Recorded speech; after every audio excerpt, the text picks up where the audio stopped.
As our young people grow into adulthood, we don't want to see them detaching from their faith, but instead we want to see our young people even more fully engaged in their faith, becoming mature Christian adults who follow in the footsteps of Jesus Christ. I had a great conversation today with Luke Dockery, who is the Associate Minister at the Farmington Church of Christ up in Northwest Arkansas. Luke has been there since 2006.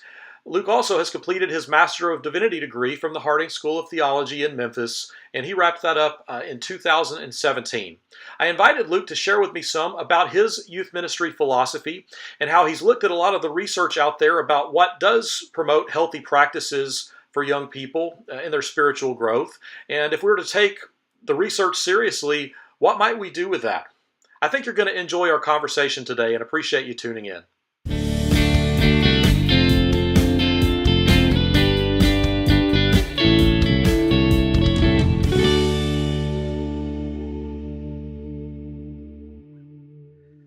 Luke, I'm really excited to get to talk to you today. Hey, Mark, thanks for having me on. I'm glad to be with you. Great. Well, let's talk a little bit about youth ministry. I know that you published a book in the last year or so with some of your youth ministry philosophy. I've gotten to see a little bit of that in action. One of the things that I've appreciated about your approach is that it felt to me like I was looking at your bibliography, like who all is he reading, who is he paying attention to, and all the right names are showing up. Like I know you're doing your homework, but you've made a good effort. Whereas I've known so many guys who maybe are familiar with some of the research that's being produced, and they're looking at it saying it's interesting.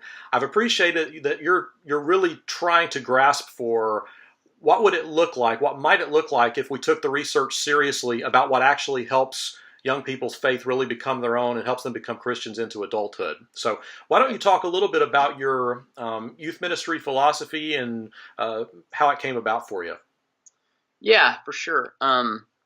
So I guess kind of as a disclaimer, I didn't intend to be a youth minister. It's not something I studied in undergrad when I was at Harding, but it just kind of doors opened and I found myself in that position. But I guess an important thing is I hadn't been formally trained in that way. And so I've been working with the same congregation since 2006, but I actually have youth intern experience dating back to the summer of 2002.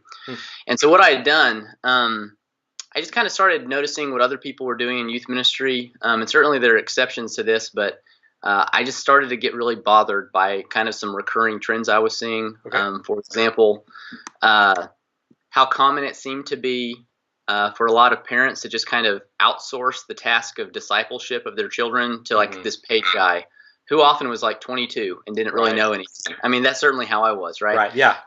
Lots of energy, but not much wisdom, right? That's right.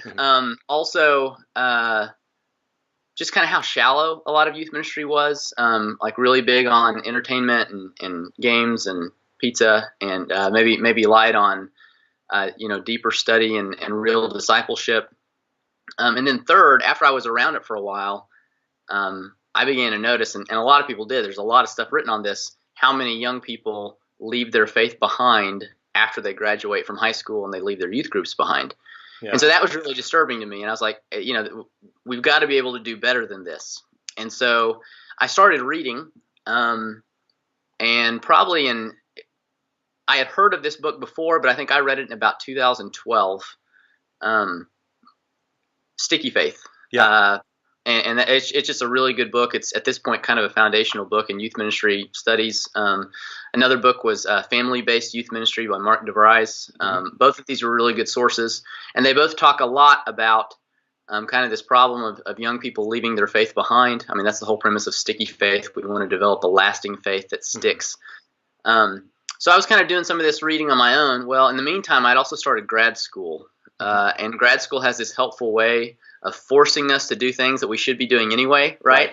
And so kind of started off as a couple of grad school papers and projects, and then kind of fleshed out through a practicum. Yeah. But as I started doing a lot of reading and research, and this kind of gets back to your question about my philosophy, over and over again in Scripture, we see two groups that are given the responsibility of passing faith on to the next generation. And that's the physical family, parents, grandparents, older brothers and sisters, aunts and uncles, what have you, Mm-hmm. and also the faith family, whether in the Hebrew scriptures, whether that's the people of Israel, or in the New Testament, the church community. Mm-hmm. And so for me, I wanted to develop a youth ministry model that really emphasizes both of those. I call them pillars, the physical family and the faith family. And interestingly, in this problem of young people leaving the church, a significant factor that's identified over and over again in all this research is age segregation. Yeah. This idea, and this is not just a church problem, it's a societal problem, but where young people are more isolated from the very adults that should help them to mature into adulthood, more isolated from them than ever before, Right. like in the history of the world, as far as we can Right. tell. And so it's just kind of shocking stuff. And so part of the idea of this model is biblical, but also by strengthening the bonds between the faith family and young people, and also equipping the physical family to help disciple their children. Part of what we're trying to do is counteract this societal-wide problem of age segregation by cultivating important relationships. Yeah, so what you're talking about is, it's something you're doing for the good of the church, certainly, but there's really much bigger potential ramifications if you are helping younger people to reestablish healthy connections with people of different age groups, demographics, those things, kind of desegregating in that sense. There's really a lot of benefit that could occur across the board, is what I hear you saying. Yeah, I think so. I mean, it's easy from a youth ministry perspective to look at it in a one-sided way, like this is good for kids and for students. But I think there's advantages in general. It's hard to go very far on the internet without tripping over some sort of article about the problem with millennials, or like the response like, no, why millennials are good. But the reality is every generation has strengths and weaknesses. Yeah. And I think God intended for the church to be an intergenerational family. Mm-hmm. And part of the practical value of that is we can borrow from one another's strengths, mm-hmm. And also challenge one another's weaknesses when we live in that community. So I really think it's a multi-sided thing. It's certainly good for young people, but it's good for older people too, to have relationships with people of younger generations. Yeah. Well, why don't you talk a little bit about what that has looked like for you practically? Like as you go about attacking that, the gaps that would naturally be there, what are some changes you've tried to make? Because I'm thinking about this and going, on the one hand, I can imagine every adult, older adult, especially at my church, saying how important it is we need to be connecting with these younger ones. But when you start suggesting things ought to be different, I think from either age category, there has to be some stage of awkwardness as you work past that. So talk a little bit about practically what that's been like for you. Right. And I guess I'll start by saying there are a lot of things that are good for us that might not be the most fun thing in the world. And so I'm not going to pretend that just from the get-go that all of these ideas are just super popular. Mm-hmm. If it was up to me, my diet would consist largely of like Little Debbie's, right? Because I really like them, but they're not good for me. Right. And so some of these practices I started, and I didn't try to do anything quickly. It was a gradual process, but I tried to start by kind of establishing this philosophy of youth ministry, which I call, by the way, youth in family ministry, mm-hmm. Because we're trying to work with youth in the context of family, both physical and faith families. But I tried to implement that first off as a core value by talking a lot about it, by teaching it publicly, working with leadership to get them to understand it as well. So we didn't do anything quickly. It was kind of gradual. But there's kind of some major ideas that we try to accomplish from the standpoint of the importance of the faith family. One thing that we tried to not do as a youth group is be gone a lot from our corporate worship on Sunday mornings. There's actually some pretty interesting research that indicates one of the strongest indicators of kind of long-term faithfulness of young people to a church is whether or not they're actually at worship very often, which, maybe is not rocket science, right? Right. But a lot of times in typical youth ministry practices, youth groups might be gone once a month on Sunday morning or even more, depending on, what the activity calendar looks like. Mm-hmm. So one thing that we started doing is really prioritizing being here as a group on Sundays. So there's about 3 Sundays a year that we're gone. Okay.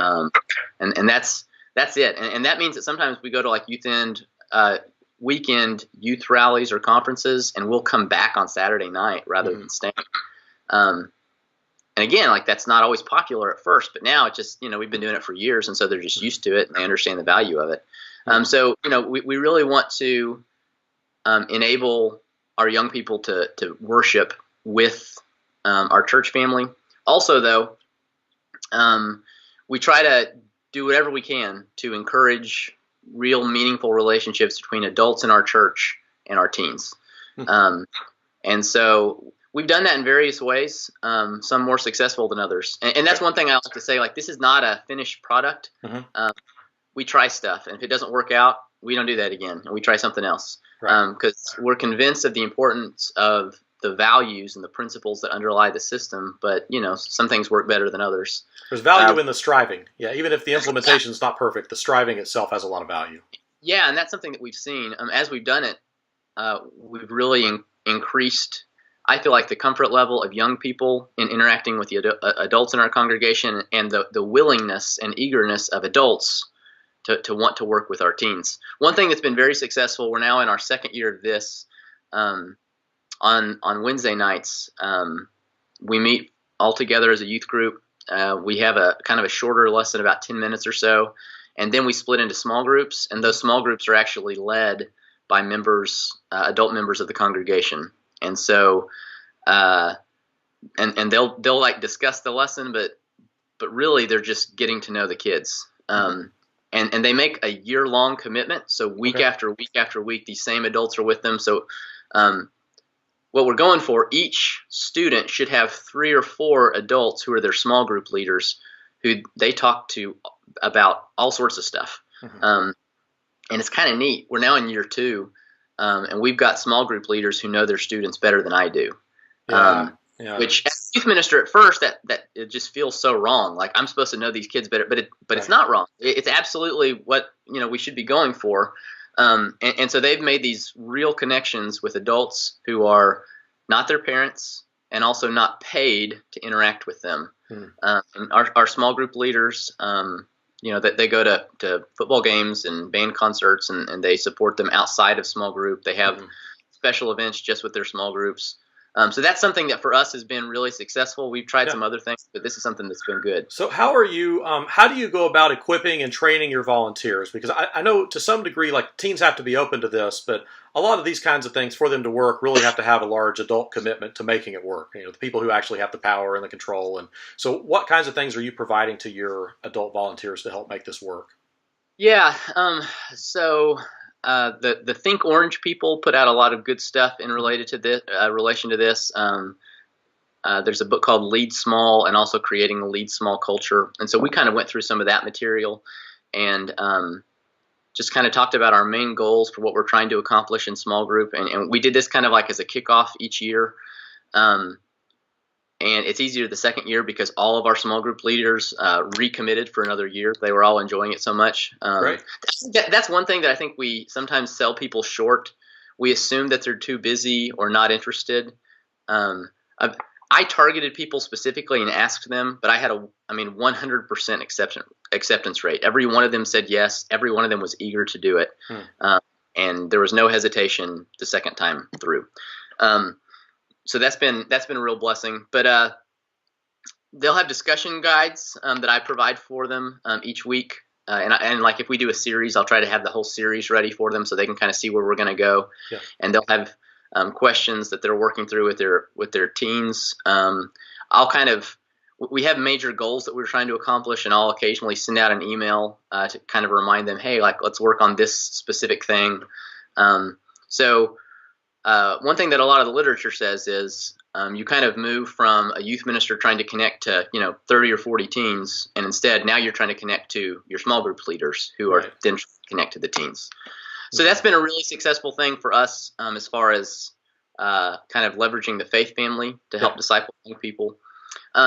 With physical family, there's a couple of things that we're doing, and this is honestly more of still a work in progress. I feel like, speaking for me personally, we've been more successful on the faith family side of it. One thing that we do, and this is, again, not super popular with some people, if parents are supposed to be the primary disciple makers of their children, one thing that we want to do is enable their children to worship with their parents. Mm-hmm. We don't have children's church or anything like that here. Mm-hmm. I'm not condemning anyone that does. I'm not saying that it's wrong. But I just think there's real value mm-hmm. in being with your parents. Right now I've got a 6-year-old daughter and a 2-year-old son. And my son in particular is a handful. Mm-hmm. And, he thinks like the Lord's Supper is a great time for him to just go nuts, right? And as nice as it would be for me and my wife to have him somewhere else mm-hmm. being babysat or taught by someone else, I think it's even more important for him to see us worship and see that it's important and encourage him to pray and encourage him to sing. Even at a very young age. And so I really think that there's a lot of value to that. Yeah. If I could insert something. So like one of the things I kind of read you talking about in your book, like you mentioned the practice of, and you've already mentioned, like coming back early from youth events to be sure you're back in time for worship on Sunday. Y'all don't have the youth segregated at any point.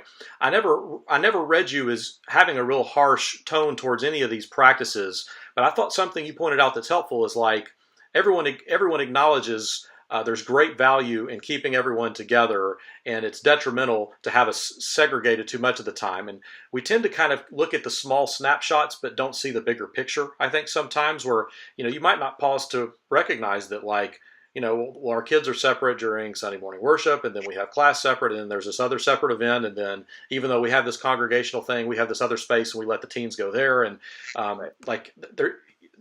what I thought was helpful is, like, if you were to pull back and look at your entire picture, a lot of times there may be a whole lot more segregation occurring than what we would even recognize. So a person listening to you might say, well, that sounds really extreme. I've appreciated that you're at least taking a serious attempt to say, yeah, but where are the spaces that we're not going to be segregated? And maybe you don't stick with that model forever, but you're reaching for it.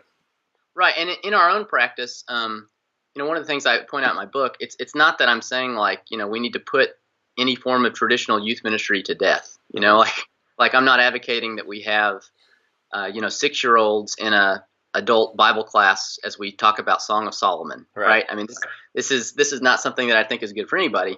There are values. There's value to having age segregation at times.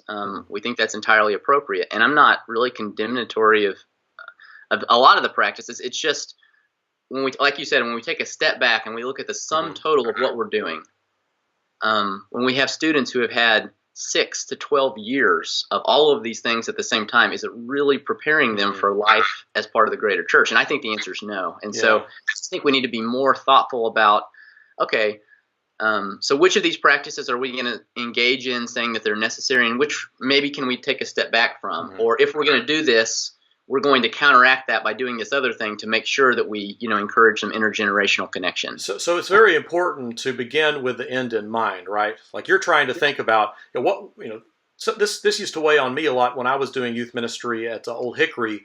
I tried to think about things in terms of like, what kinds of people am I trying to produce? Because as soon as they're out of high school, theoretically they should be like practicing Christian young adults, already committed to their faith. And if all we've done for the last 6-7 years is provide them with a lot of fun and, like you say, pizza and good memories, but they haven't connected to the more important stuff, it seems to me helpful to do what you're talking about, to pull back a little bit and say, okay, what is it we're trying to produce? Like, what should become true in their lives because they're part of our ministry? And looking at ministry the way we're doing it, if there were no system in place and that were my goal, is this the system I would put in place to achieve that goal? Right. Right. Yeah. Yeah, absolutely. And again, and part of the thing, research shows that how many relationships one has within the church is a very integral part to whether or not they stay with the church. Mm-hmm. And so, I mean, that's one of the things, like, okay, when the student graduates at age 18, how many relationships will that student have, assuming they go through our program with adult Christians outside of, fellow students? And so to some degree, we're kind of, like you said, kind of reverse engineering. Like, if this is the end goal, how do we get there? Mm-hmm. So another thing that we try to do with parents, is if parents are the ones who are supposed to be primarily discipling their kids, we want to provide things to help them do that. Right. Right. So that looks, I mean, like having seminars and things like this to better equip parents. Also, I mean, we've had like combined teen and parent classes where they, we're studying a certain topic, but they're actually learning side by side and with one another. Ideally, having conversations about it at home as well. I mean, we try to do things like that. So, I mean, that just kind of, those are some of the things that we're trying to do to better strengthen the ties between physical families and young people, and also the faith family as a whole. Yeah. So when you're thinking about these workshops you're doing with the parents, because that to me is something, the more I've worked with people, I feel like a lot of people feel like they should be doing more to communicate with their kids. As you mentioned, there's kind of that easy route of, I'm just going to pass them off and let this guy, mentor my kids and teach them the spiritual things. But I feel like a lot of people probably think they should do more, but are perhaps a little intimidated. Like, how do I talk about the Bible with my kids? So Right. when you put these workshops together, do you have certain people you're bringing in to help with this? Are you providing like lists of questions to ask? What kinds of tools are you providing to help them with that? So, the goal is we try to do a couple different things. One thing, we haven't yet had this seminar that I have in mind, but like digital technology, social media is such a major issue right now. Yeah. And so I'm actually trying to right now kind of work through planning to bring someone who is better versed in this than I am, to come in and talk to our parents about, hey, like, what is the aggregate result of being on our cell phones all the time? Yeah. And especially for people who are still, developing in their brains, what does that look like?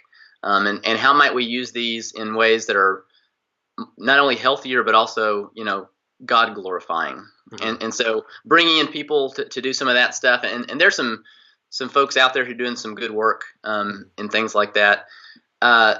One of the things that we've done that has been, I think, successful is, I mentioned it before, this combined parent and teen class. Mm-hmm. We've done, actually, I mentioned the book Sticky Faith before. Right. We've actually studied that now twice. It's a part of our curriculum rotation. And so like every family will have a copy of the book. In a perfect world, what they're supposed to do is go home and as a family read through that chapter together.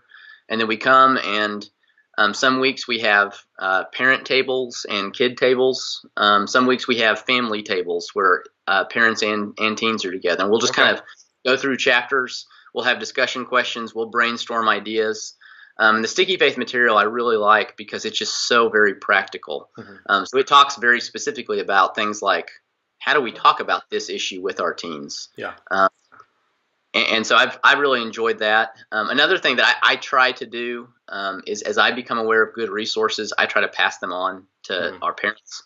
Now that doesn't always work. Some parents will read stuff, some parents won't, but they can't read stuff they don't know about, right? And so a couple of resources that have been really helpful. The Sticky Faith people put out a guide called the Sticky Faith Guide for Families, and it's basically just a little bit of theory of what they're doing, and then just lists of ideas of how to implement the thing. Great. And it's awesome. It's so practical. And one of the things that they really do a good job of, it's easy to read books like that and be like, oh, I'm just the worst parent in the world. Like, I'm so not intentional. I'm not. And they don't do that. They're like, look, we know this can be overwhelming. Just pick one idea. Pick one. Try it for a while. See if it helps your kids. And if it doesn't, throw it away. Pick another one. And so they just have all these lists. That's a really good book. Another book that I'm really into right now, I think Bob Turner talked to you about it, the Tech Wise Family. Yeah, the Andy Crouch book, yeah. Yeah, there's some really good stuff in there, and he can kind of seem over the top, but he from my perspective, really, it's kind of a wake-up call. Yeah. Of here's some things that we really need to think about. And so that's another resource that I've tried to pass on to our parents. Mm-hmm. Because there's a lot of good material out there. Honestly, even in the last 10 years, there's so much stuff that's come out.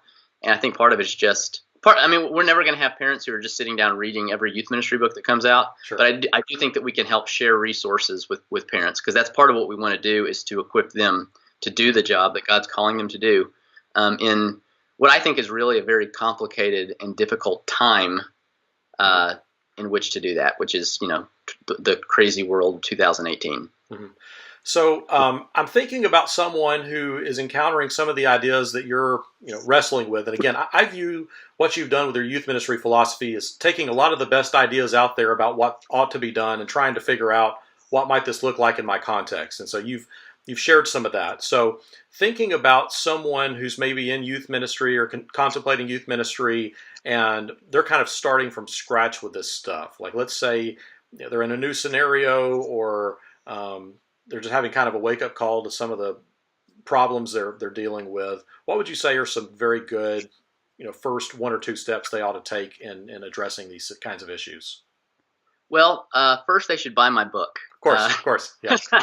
No, I mean, people are wired differently. I'm a guy that likes to study a problem. I like to read stuff. I like to, get ideas. And in fact, that's how I kind of came up with this whole model, as you suggested. Mm-hmm. One thing I try to do in my book is I kind of analyze the problem. I talk about what I think is the biblical solution to it, and then I try to get practical. Mm-hmm. Step 1, step 2, step 3. This is how you do it. And I try to be pretty clear. Like this, it's not a one-size-fits-all model. You've got to, be willing to make adjustments. But to me, like I try to be very intentional about the way I presented that, to where someone could just pick it up and follow it. Mm-hmm. I think it's really important. Churches are not usually primed for significant change, right? Just real easily. And so I'm a big believer in kind of a gradual approach. Mm-hmm. I don't think it's super healthy to get up and say, everything we've been doing in youth ministry is wrong. We're just going to throw it all out and we're going to do something brand new. Like that. That's certainly not how we approached it here at Farmington. That's not how I would recommend doing it.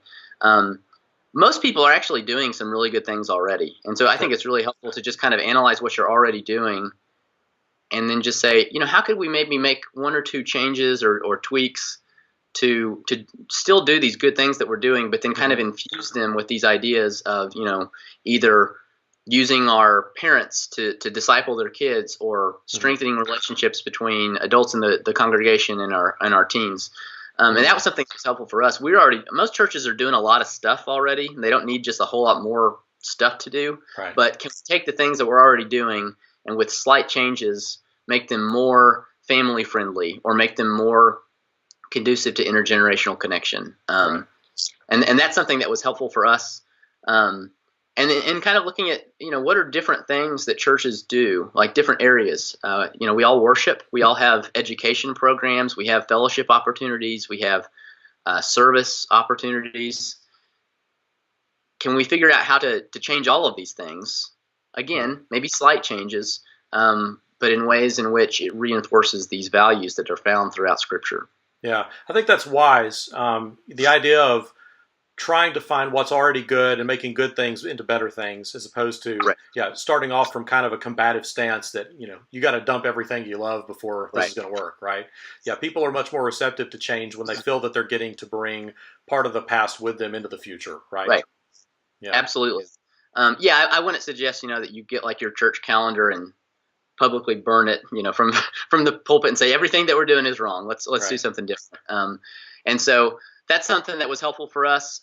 Also, it really is important, I think, to get kind of key people in your church, and by that I mean key influencers, kind of on board with the ideas. Before we really started doing much of this, I'd kind of written it all out like in a plan. This is well before the days that I had a book, but I had a plan, and I shared it with our preaching minister. I shared it with our elders, especially our youth deacons, eventually all of our deacons, kind of some key ministry leaders, the person who was in charge of kind of planning out the church calendar. And then eventually I preached a sermon on it. And one of my only regrets, like I was kind of hesitant to preach that, and I got such tremendous feedback. I wish I had done it months before. But it just kind of pulled back the curtain a little bit, let everyone know what we were trying to do. And increasingly, it just became this kind of core value where other people would even come to me and say, hey, here's this specific event that we have. we were wondering if we could do this, make this change to better incorporate our teenagers, things like that. And that's when like, hey, when other people are coming to me wanting to do what I want to do, Right. then this idea is starting to take hold. And so that's good. That's ownership, right? Yeah. So thinking about your context and having tried to implement some of these things, I mean, you're a few years into this now, aren't you? I mean, some of these ideas are... Yeah. Yeah, so what would you say, like if you could point to any specific fruit from some of your efforts, are there things you'd point to already and say, hey, this is a good thing that's been happening because of what we've been doing?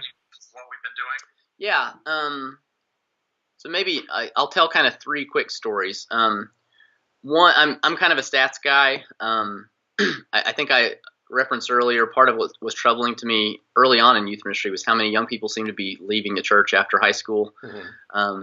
So I started trying to track faithfulness after high school, and that's a very nebulous term. It's nebulous in every study that's done. So whatever. But I don't have just hundreds and hundreds of data points here because it's been a few years and we're not a huge church, but our faithfulness is much higher than the statistics say that it should be. So that's good. Right. That's that's not, that can change. We're talking about teens who are 18 to 25 years old, basically. So things can change, but that's a promising sign. Another promising sign I kind of alluded to earlier. We have teens now who are texting their small group leaders and telling them stuff about their lives, sharing stuff with them before they share it with me. Mm-hmm. I've got on the other side of that, I've got small group leaders coming to me being like, hey, you need to talk to so-and-so because there's something going on. And that's good. Those are signs of real relationships. Mm-hmm. We've got, I'm thinking of one student particularly who is really not very involved in our church or our youth group, but she's very faithful in small groups because she's made connections with those adults there. Mm-hmm. And that I think that's good. That's kind of backwards from what happens a lot of times where you have these people who come into your church building for worship, but are only very peripherally connected and don't really know anyone.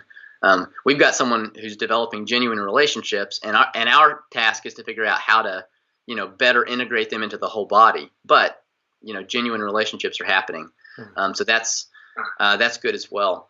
And then another story. I had a young lady who was this is probably when she was a junior, had been in our youth group a couple years or several years, this system a few years, and she was visiting on a Wednesday night with a friend at another church, another Church of Christ. So in many ways very similar. But she said, yeah, it was interesting. We got dropped off at a youth building, and we went and had youth group, and it was just a bunch of students and kind of the youth minister the whole time, and we never saw any adults. And I said, okay, tell me about that. How did that feel? And she said, it was just really weird because we're supposed to be with adults, and so it's like she was kind of preaching back to me the sorts of things that I had said. And so I'm at the point that I had students, and I don't try to hide this from them. I tell them, if we come back on a Saturday night for a weekend event, they know why.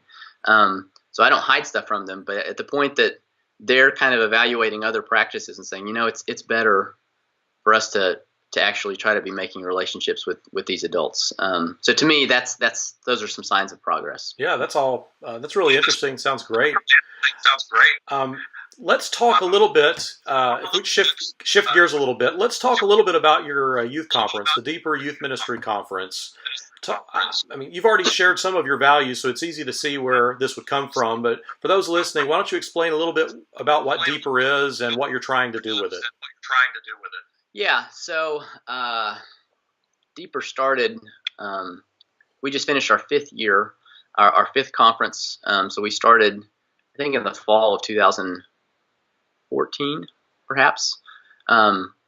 Spring of 14. It was a spring conference back then. Anyway, me and another youth minister from up here, we were talking, and we had gone to different youth conferences, and different youth conferences have different focuses. They do different things well, but we thought it would really be good to have a venue where we could bring in some really good teachers to dive deeply into Scripture and provide just a a very solid slate of Bible classes in a weekend for students who wanted to be challenged to go deeper in their faith. And so in a very small way, developing faith is a year-long, lifelong process. You don't fix it in a weekend. But in a weekend, we wanted to provide some resources through teachers who could come in, communicate very well with students, and encourage them to think more deeply about their faith. So we've done this for a few years now, and it's really been a lot of fun. It's fun to pick topics. It's fun to pick speakers who can come in and do well with those. You actually, of course, got to come in and keynote for us this year, and that was a lot of fun. Got some really good responses for that. But I mean, our teachers are a pretty diverse group. We have, local ministers and youth ministers. Also, we bring in guys like you from far away. We bring in college professors, PhD candidates. What we're trying to do is challenge people, challenge our young people with a deeper level of discussion in Bible class, to hopefully help to, I mean, we talked earlier about the problem of age segregation. That's a real issue. There's other issues as well, as far as teens having lifelong faith. Mm-hmm. The reality is a lot of the kids that we turn out at 18 don't really have much of a faith at all. And so when they face any sort of, alternative narrative from the world, or just, hardship and suffering, that there's just not deep roots that help sustain them through that time. And so with Deeper, in a small way, what we're trying to do is, at least in a weekend, kind of provide some helpful teaching and discussions to help generate them in a longer term deepening faith. And then in addition to that, we also are working on providing Bible class resources and curriculum that are written in a similar sort of way, very much interacting with a lot of research. And so do things like have a lot of discussion, have activities that encourage the students to interview people from churches and make connections with them, to try to help cultivate relationships like we've been talking about earlier. And so taking the deeper mindset out of the conference weekend and throughout the year, as they can also use resources and things like that. Yeah, and just to be clear, you have the deeper resources. Some of these extra curriculums you're talking about, these are all available on your Deeper website, correct?